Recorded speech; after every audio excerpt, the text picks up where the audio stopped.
Okay, so hello everyone. I'm Sanjay Gupta. I welcome you on Skill Horizon Next Gen YouTube channel, and this is very first session for ServiceNow. You might be surprised, like you might be thinking lots of sessions are happening on Salesforce. Then suddenly you got some notification like how you can kickstart your ServiceNow career. So keeping that in mind, we have Kunal with us. So welcome Kunal on the on the channel, and I think this is your first live stream you are doing, right? Yeah, first time ever. Okay, so Kunal will be the instructor for all these sessions, and he has lots of experience in this domain, and currently he's working as an architect. So I would request Kunal if you can a little bit talk about yourself, what you are doing in ServiceNow, and like if you can little bit compare it with other CRMs, so that people can have some idea about this. Yeah, thanks, Sanjay. I have roughly 9 years experience working with service now. In total, I have 15 years experience. Some of it's out of IT, but 9 years in IT and service now. I right now I lead a team, development team in service now. Work for a small agency. Our work mainly is to develop scope applications, and our clients are all over the world, India, UK, Europe, Israel, everywhere. I specialize in ServiceNow as an architect, and ServiceNow itself is one of the biggest platform as a service provider in the world. Right. The competitor alternate to ServiceNow would be something like Salesforce or Atlassian Jira or Freshworks. There are many others, but these two, three are the big players.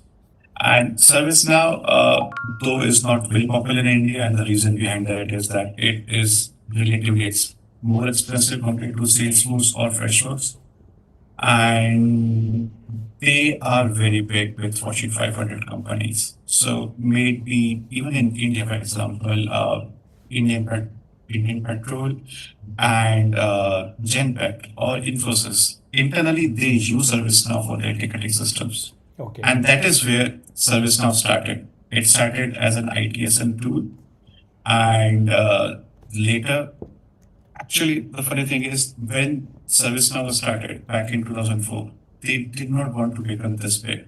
They started to replace email as a system of conversation. Okay. What happens in corporate world is, for example, I need a new laptop, so I will send an email to saying, Sanjay, you are my boss, I need a laptop to work, can you give me a laptop? Right. And he'll give me an email saying, which laptop do you need? And I say, I need, Sanjay, you're very rich, buy me a MacBook Pro now, right?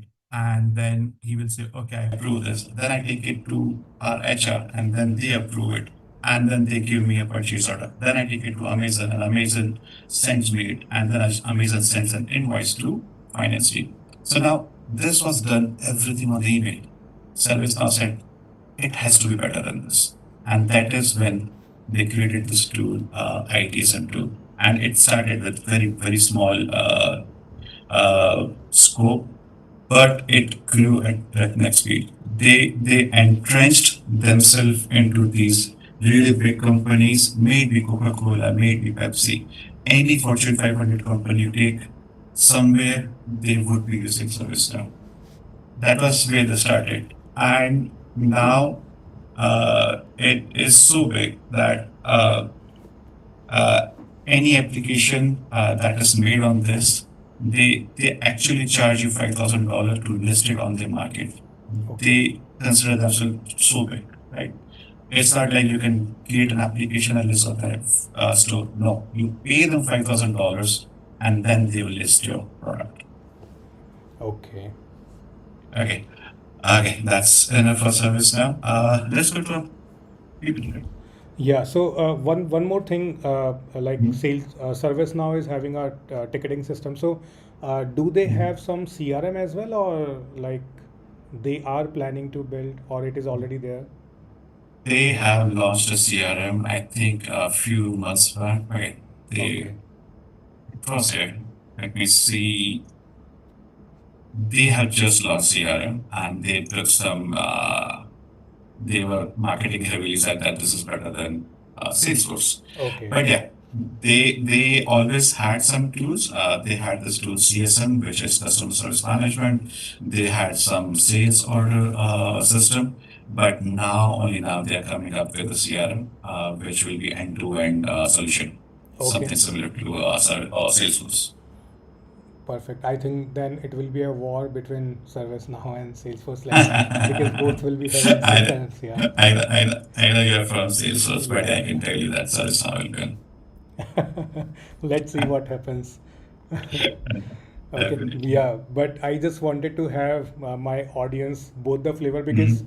now there is a Mhm. buzz in the market like ServiceNow is also entering in the CRM Mhm. platform. So just wanted to have my audience to know about ServiceNow, what it is, how that ticketing system works, and if someone who is not getting any job opportunities in Salesforce, so they can try job opportunities in ServiceNow. So maybe for that, guys, we have planned to have this like a series of sessions. So we are not going to do only one session.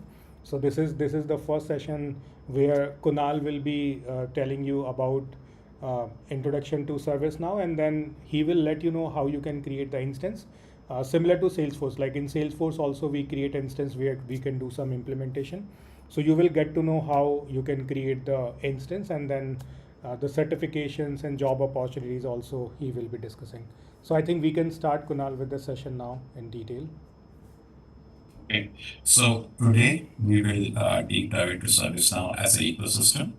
And the first certification that you need to get your foot inside the environment, the ecosystem, and that is CSA, Certified ServiceNow Administrator.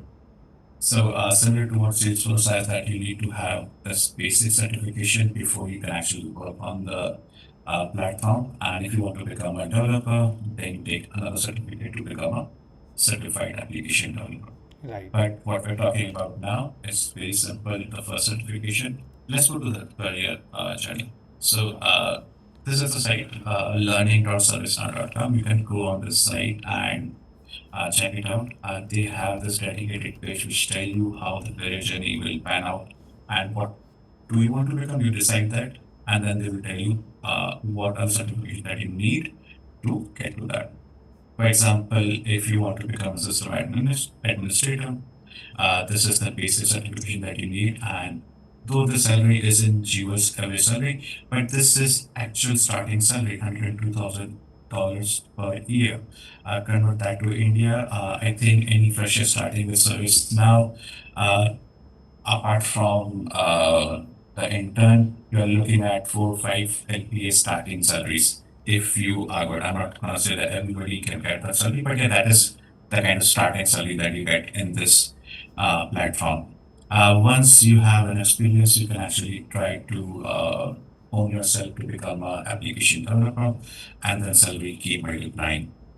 Platform owner and implementer. These are not something that you will find job opportunities in India, because these are more where your clients are. For example, if you're working with a university, then a person, a director who is handling the platform implementation, they will be platform owner. But yeah, for Indian career prospects, these two are what you're looking for.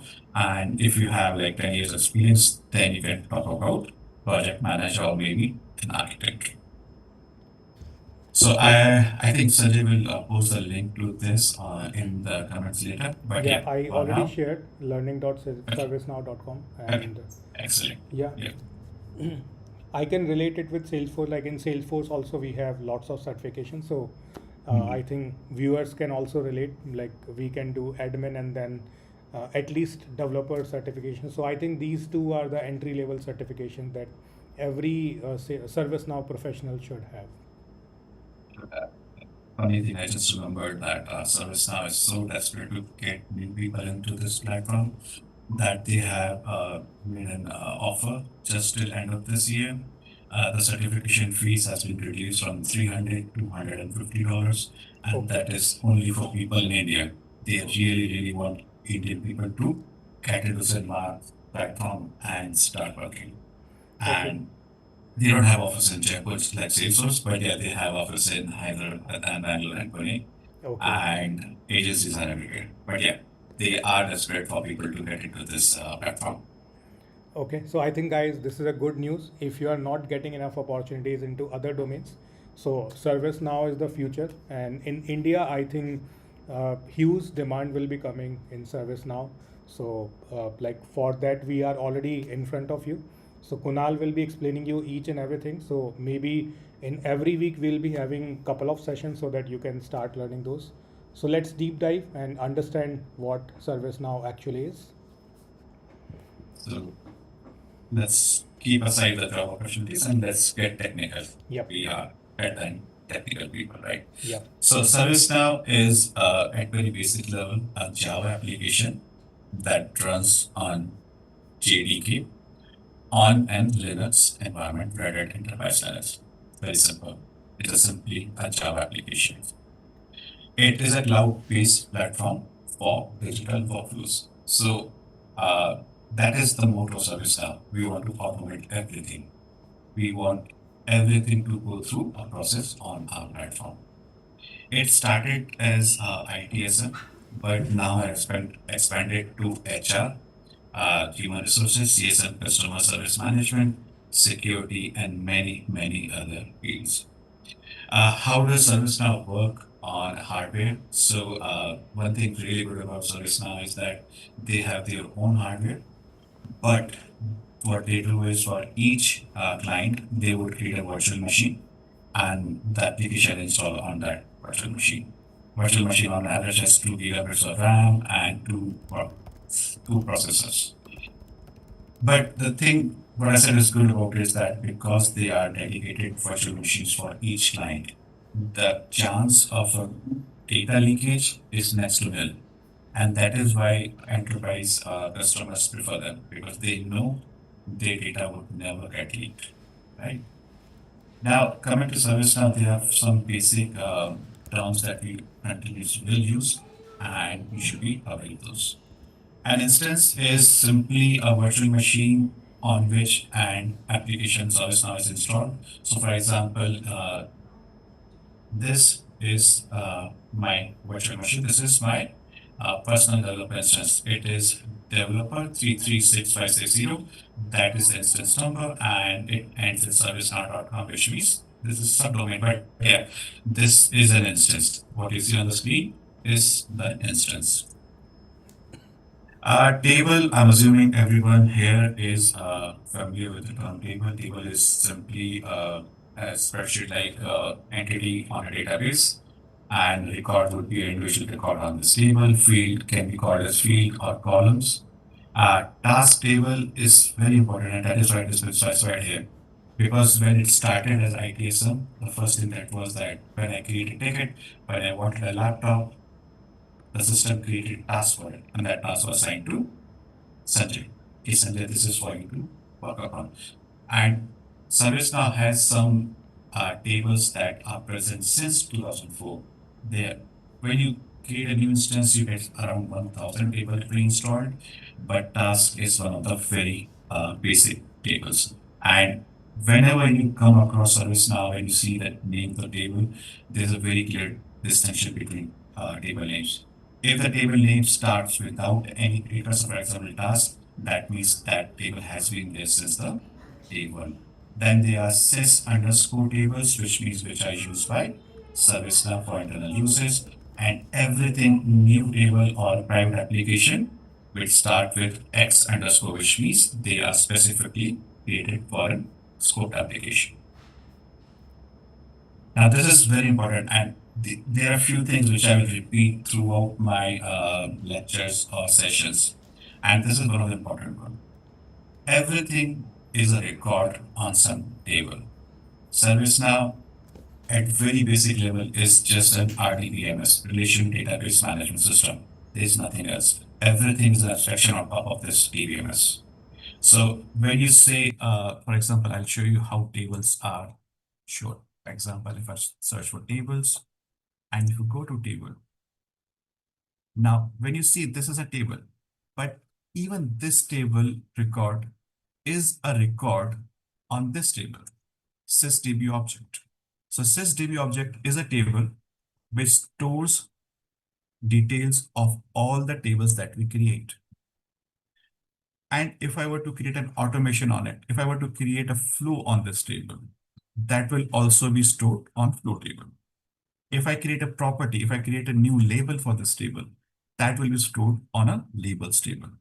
So what I'm trying to say is that if you understand something very basic, that everything in ServiceNow is a record on some table, which means if you are stuck somewhere, if you want to understand how things work, remember, if it's a modification to the basic record, then it must be recorded on some table.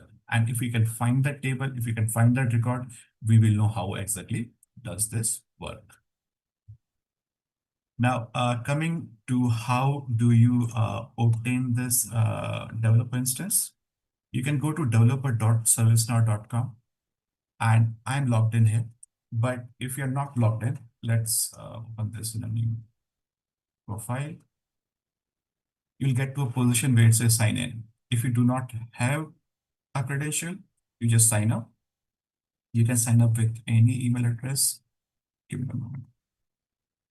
Just put in your email name and everything, and then you will come to a page similar to this. And in place of start building, it will have a button which says request instance. And if you were to request instance, it will ask you which uh, version do you want? And I'm already on the latest version, which is Zurich. If you were creating a new instance, it will ask you either want your Zurich, Yokohama, or Washington. So platform upgrades in ServiceNow are after cities and they go A to Z. So before Z came Yokohama, and before that came X, that is Xanadu. So X, Y, Z, you will have options to choose between 3 different versions. And this is again an important thing to note, that ServiceNow only supports last 3 upgrades or versions. For example, if you have an instance before Xanadu, which will be Washington, you cannot run it. It will be automatically upgraded. It will be forced upgraded to the newer version. Once you have that developer instance, you can click on start building and it will open the developer instance in a new tab, or you can also copy your username and password from this place. You can also request and delete my instance, or you can reset the instance if you want. Now, let's get back to the PPT. Let's come to very basic how ServiceNow operates. What should you expect when you log into a ServiceNow instance? So when I log into ServiceNow instance, I'll click on home page. Right. So what you're looking at right now is a basic ServiceNow instance. It has nothing installed on it. Whatever you see are pre-installed on any new ServiceNow instance. This is something I requested yesterday, and I have it right now. If you go through elements on the screen, this is home button. The logo says ServiceNow because I have not modified it, but most clients would modify it to show their own branding. And then, yeah, sure. Right. Yeah. This is ServiceNow homepage. You can modify the logo and put whatever you need. Then what you have is a main application menu. It is technically called application menu, and you can click on it all. When you click on all, every available option for you as a user is shown here. Now it is important that for you as a user, because I'm admin, I have access to a lot more options compared to a user who would not be admin, who will have a limited role. But we can come back to that later. You can search whatever you want to find. For example, we wanted to create a new table, so I just search tables, and under system definition, we got table columns, decision tables, anything that's related to table. If I want to go to an incident table, which is a basic table incident, or if you remember, we talked about task table. So we will get the task table as well. anything that is available to you would be available in this option. Now, if you continuously come back to few things that you know you will need again and again, you can bookmark that. And when you bookmark, it becomes part of the favorites menu. We'll unpin this menu and we'll go to bookmarks. And now we have system definition tables available to us directly here. History simply shows us where we have been since last time. For example, this is what we did. We were on incident 9 hours ago. We were on homepage 4 hours ago. We just logged in ServiceNow again 30 minutes ago. We went to the tables table 5 minutes ago, and then we came back to page recently. Workspace is a new thing. We will not focus on this in this course. It's a bit advanced thing, but consider this that when ServiceNow started, there were two parts of the ServiceNow. One, which were for requester, for people who work in a company and need to request things. And there were other people who were fulfillers. Fulfillers would be someone like your CTO, CEO, HR head, or people who will approve your request. So people who were fulfillers, they use this interface, and people who request normally would use a different interface, which is this workspaces. I also have access to admin menu because I am admin of this instance. Here you will see which page you are on, and it allows you to bookmark this page for future coming back. And then you have application scope and updates it. Now this is visible to me because I am admin. And this is also visible to you if you had application developer role. Application scope means nothing but custom application development. And when you develop a custom application, you can develop it within a sandbox where you can create guardrails around it. For example, if I create a new table and I don't want any other application to access this data, I could do that. So what you do is you create a small sandbox, you create a functionality and tables inside it, and you can package it and sell it on the store. And how you do that, you create a new application or you select application which is already installed and start modifying it. So this is where you choose which application you're developing on. The global search menu can search pretty much everything on the instance. For example, I had searched for incident with this number, incident 009. If I were to type this, it will take me directly to the, if I were to search this, for example, copy and search this.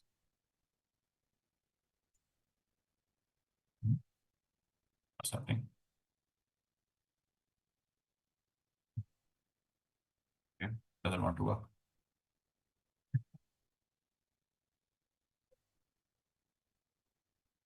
Yeah, when you want something to fail, just demo it to other people and it will fail for sure.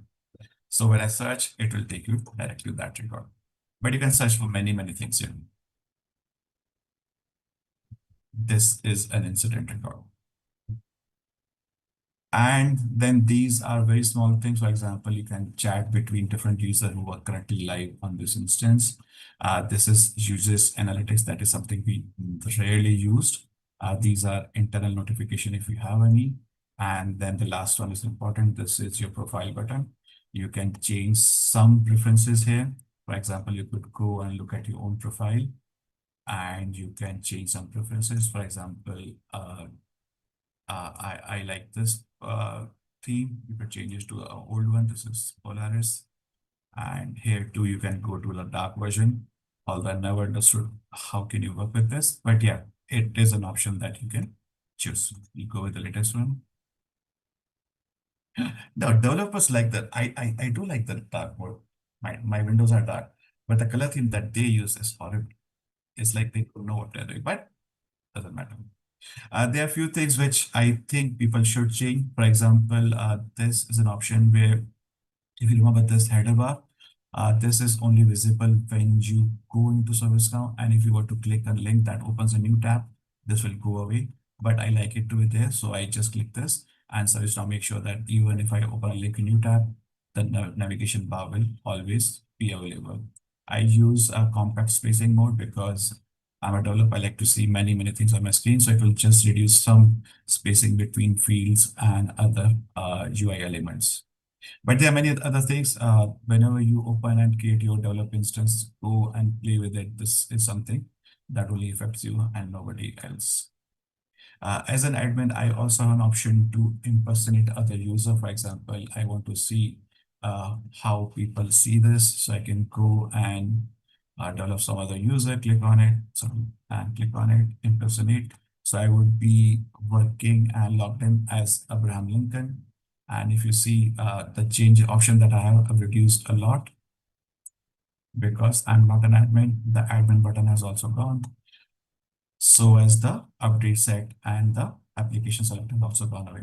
So this helps you when you create an application, you want to test it as to how your end user would see and interact with your application. Exactly, you're impersonating essentially that user, and it's really helpful when you want to test that as a different user. Hmm. No, no, yeah, you have an option to end impersonation. You click here and you can click on end impersonation. That's it. All right, so that's with all the UI elements that you have on your home page. Let's go to list versus forms and how do they look. So we'll go to,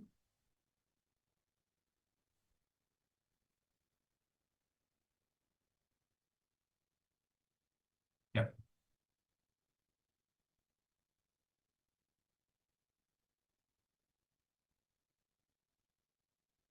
Hmm.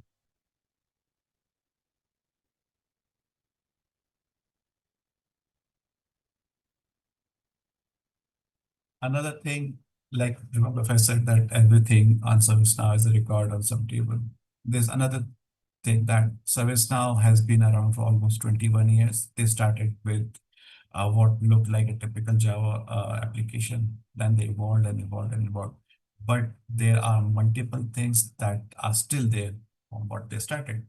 Now, if any one of you have worked as a backend developer, you will understand that developers like shortcuts. They need to get to places without clicking so many times. For example, if I want to go to incident table, I can do is I can type incidents and then go here and click on incidents, right? You get here, but I don't want to do that. What I want is I want to quickly get there. So I do is incident dot list, and it will automatically open the list of incidents.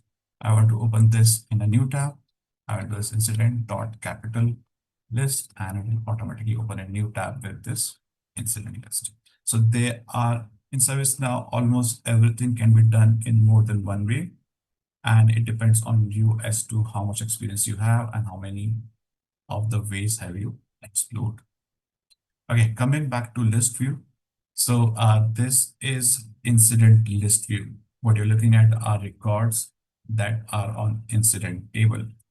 What is an incident? Incident is something that comes from, for example, when you create a ticket, you could have requested a laptop, but you can also create a ticket saying, okay, my laptop was stolen. So you fill out a form and that form will create a record in this table called incident. And there are some terminologies which will be handful across ServiceNow. For example, caller is someone who has called for this ticket to be created. The category is obviously which category it is. But for example, who would be working on this incident? They would always be an assigned to field. An assignment group is simply the user group which the assigned to is part of. You can have one or both or neither of those. It will continue to work. But to create workflow or automate, you would need at least one of these values. So what we was looking at it, this is the list view. And the first column is invariably a link to the record. Not always, but invariably. And you click on it, you get to this form view. Form view will look same wherever you are. The first part is always the main form. It is called main form. And then you can have multiple tabs here. And these tabs are just part of the form, but which a developer decided can stay behind tabs, so they are behind tabs. The buttons at the top will give you quick actions to work upon. For example, if I want to resolve this, it will change the state of this to resolved and save the form. You can delete the record, you can update after changing few values. You can click on discuss, and this will start a chat with people who are involved in this, but we'll skip this part for now. If you want to follow any changes that I've made to this form, you will be notified via an email saying this incident assigned to was changed, this incident was resolved. So you can actually follow up what happens with this record. Uh, Similar to buttons here, these are called GUI actions, by the way, and you will have GUI action at the top and you will have GUI action at the bottom of the form, and then come related links. These are again similar to UI action, but they are not given as much prominence and they are called related links. So if you want to prepare SLAs, service level agreements, you can use this. What follows is related list. Now, remember we said that this is RDBMS, related database management system, which means every record will be related to some other record, right? So for example, this is an incident and we have created some task on this incident. For example, my laptop was stolen. It was reported and then it was assigned to Sanjay. Then he created some task on it, asking some other people to look into it. They create a new task, assign it to uh, maybe a theft control department, saying to find out what happened, when it happened. And once that is solved, then you will create another task and assign it to finance, saying we need to either reimburse or buy Kunal a new laptop. Affected CIs and impacted service CI, will come to that later, but I'll give you very short. ServiceNow's biggest contribution to this whole environment has been CMDB. CMDB is configuration management database, and when you say configuration items, CI, in ServiceNow, it can be any tangible or intangible asset. For example, Coca-Cola has 100,000 laptops. So each of those laptops and their serial number would be stored within ServiceNow, and they would also track who is using which laptop. So if this is an incident where my laptop got stolen and my laptop is recorded in this instance, so it will be marked as affected CI. That means this configuration item, this laptop was affected by this incident. And again, these are just child incident, which is a relation with another incident records if you want to create that. So this is form view. There are several things which we are not gone over, but yeah, we'll come to that once we proceed. But for now, that was a list view. This is the form view. And we already discussed how we search. So we search it here, or if you want to filter out records on a list view, you can click on filter. For example, I want to see where caller is David Miller. I can just select this and run. So it will show me only those incidents that were created or called by David Miller. I can do and or and create as many conditions as I want to get to the records that I need. Personalization, that is something I forgot. Okay, so you see these columns, right? Now, obviously this table has a lot more columns than what you see on the screen. But the thing is, the developer who developed this application decided these are the most important columns on this table. But I, as a user, want to see more. So what I'll do is I'll click on customize, personalize list, and add whatever columns I want to see. For example, I want to see whether this incident is active or not. I move it to right hand side, move it to the top, and click OK. So my first column now becomes active, true, or false. So this is how you personalize a list to yourself. Similarly, you can also personalize form, although that is something that rarely happens, but you can click here and you can see, sorry, here, and you can actually hide few fields that you don't want to see. For example, I don't want to see assigned to, I don't care about that. or assignment group. I'll just click and those are removed from my form. Yeah. Mm.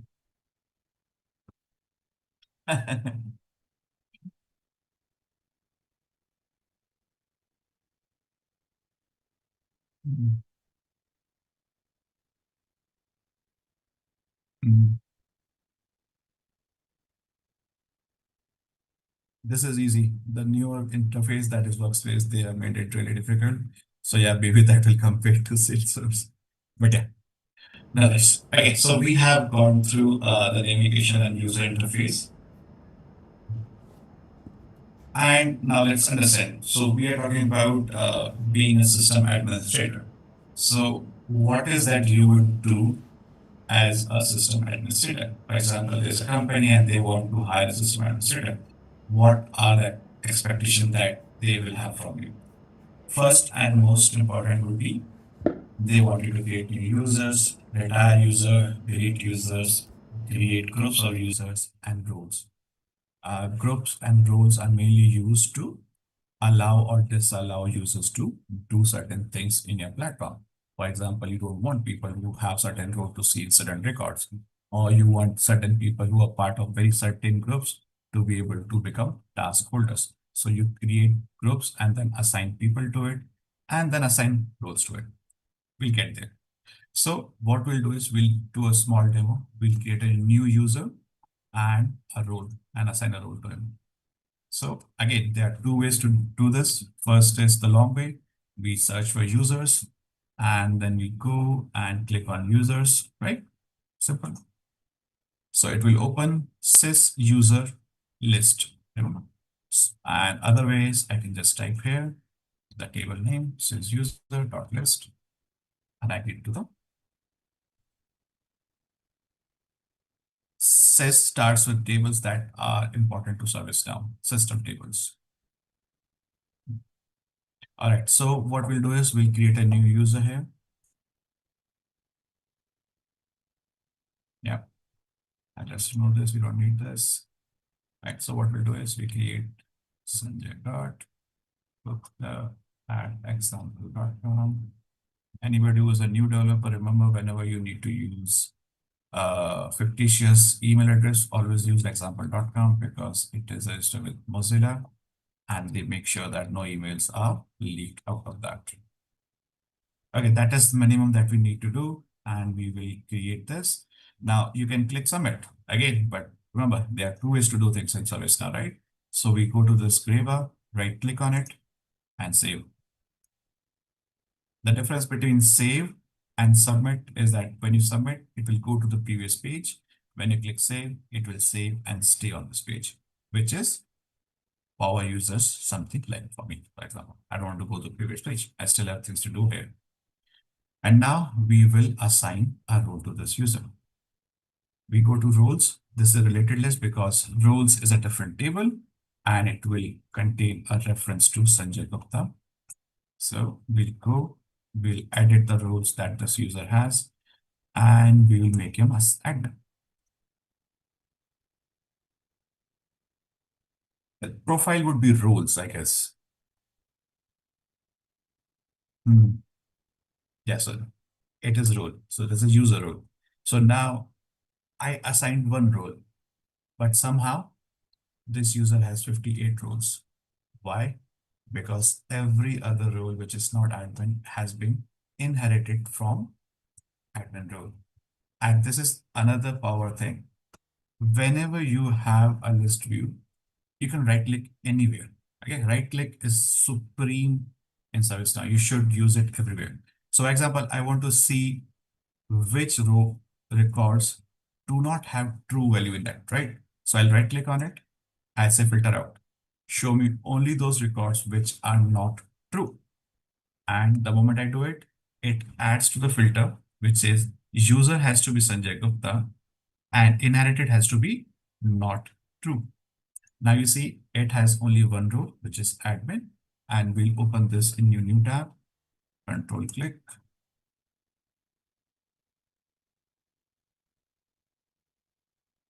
Any number of rows assigned. And whenever you work with dangerous records, it will give you, this is high risk. And it's for, yeah, this is contained roles. So this role, admin role, contain these roles, and these role would contain more roles, which will contain more roles, which in short comes out to 58 roles to an admin, right? If you remember, we could impersonate, right? So what we'll do is we'll impersonate and log in as Sanjay Gupta.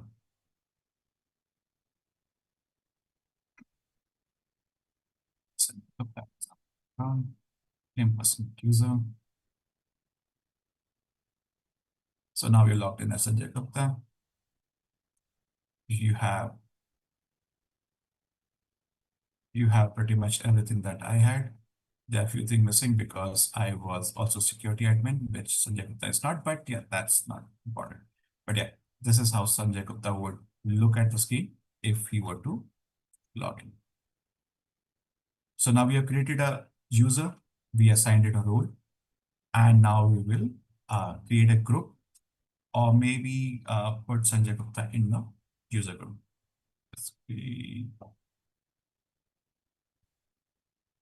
So we go to user group, prompt short, yeah, this is it. And we want Sanjay Gupta to be able to approve change request. CAB is change approval board, and we want Sanjay Gupta to be able to do that. So group members are these: Cab Approver, Bernard Lavoy, Ron Catering, but we will add Sanjay Gupta to this role.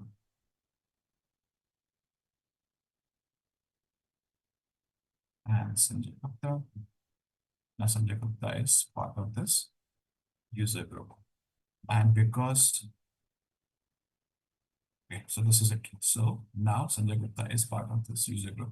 And if any permissions are dependent on someone being part of this group, Sanjay Gupta would have access to those as well. Apart from this, like for example, how we change the layout of a form or how we change the layout of a list, that is also something that let's go and do that again.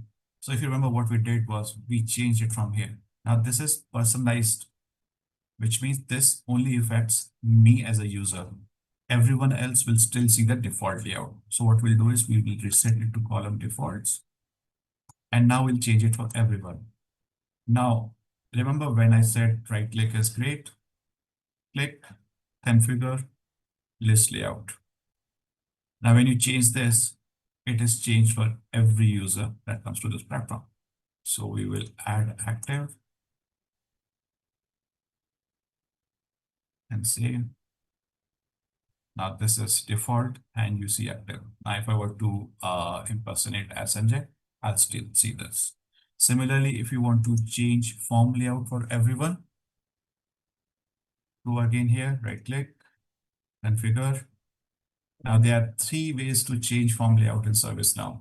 This is the oldest one, then came form design, and now they have form builder. We will use form builder for now. It is the easiest to work with. Although I will always recommend using form layout. It is a bit old, but yeah, there are fewer chances of you making a mistake. But let's go to form builder. Now this is something similar to, I'm assuming, what happens in Salesforce. If I remember, you use Lightning LWC for this, right? No.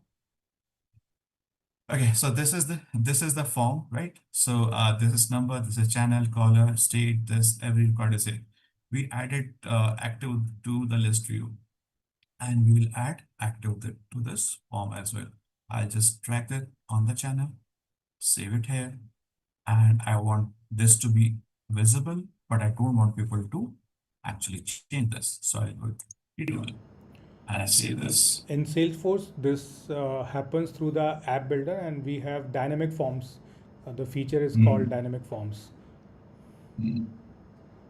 Okay, so again, right click. In place of reloading the whole browser page, right click and reload form. And that was here, but you cannot click it because we made sure that this is read only. So this is how you change form layout, and that was how we change the list layout. And this is applicable to each and every user on this table. application building and maintaining, although build would be bit out of the scope, but yeah, maintaining application is something that admin need to do. For example, we can go to a list of applications that are available on this instance. So we will search for all applications, all available applications, and we will go which applications are installed on this instance. Again, this is again another thing to learn, that how can you install new application on this. For example, available to you on this instance, there are 1038 applications that are available, but we don't really care about that. What we care about is how many are installed, and you can update few of those. So we go to which applications have updates available. For example, a mobile card builder application has an update available. So I can click on proceed to update. Now it looks simple, but it is not. The reason behind this has gone to become a great responsibility for administrator is that whenever you update an application, there is a chance that something goes wrong. And most platform like Salesforce, ServiceNow, Freshworks, Atlassian, you cannot roll back an application update. And if you make a mistake, then you're kind of stuck with the newer version. For example, if your users are habitual to a particular functionality in one version and they're removed in the next version. So as an admin, you'll make sure that you test everything before you update. So most enterprise buyers or users would have multiple instances. For example, one would be production instance, then would be sub-prod, then there would be UAT, and then there would be a developer instance. These are normally 4 instances most clients would have. So whenever you make changes to developer instance, then move it to the upper instance and test it there. Similarly, whenever you want to update an application, you update in the lower instance, that is dev, then test it, then move it to UAT and ask the actual user of the application, guys, can you go and test this application? We are about to update it in the next 15 days. And once you get the feedback, you get the sign off, and then you update the application. Right. So this is again a very important thing that system administrators are really responsible for, that nothing breaks in your instance. Service catalog and knowledge base are, let's go to the portal site. So as in use, I think we are running out of time, right? But yeah, we can stop here. Yep. Yeah, yeah, sure. I'll stop sharing my screen.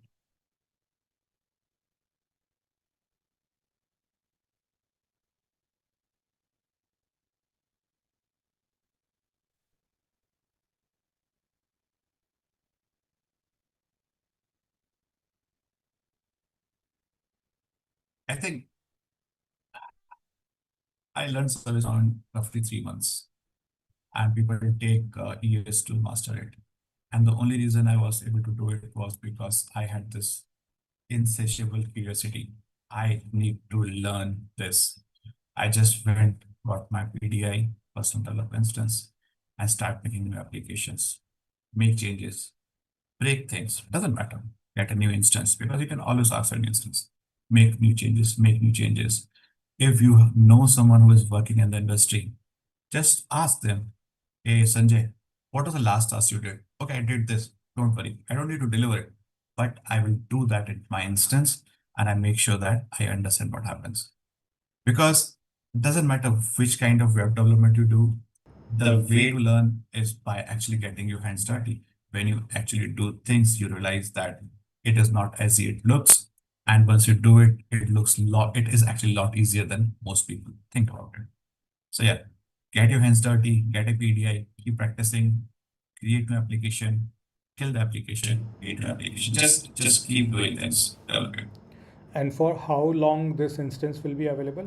Is there any limit, or it will? No, there is no limit, theoretical limit, Okay. but they would take it away if you don't log in into it for 10 days. So if you don't log in for 7 days, they'll send you an email saying, hey, Kunal, you didn't have not logged into this instance for 7 days. You have 3 more days. If you don't log in by then, we will wipe the instance and take it away from you. Okay.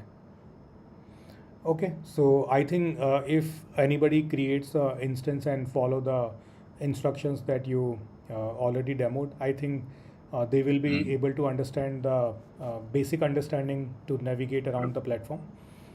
And one more thing, like in Salesforce, we create objects like tables, columns, like fields and Mm. records. So we will be covering that as well in future, right? The next instance of Yeah. next Okay. session.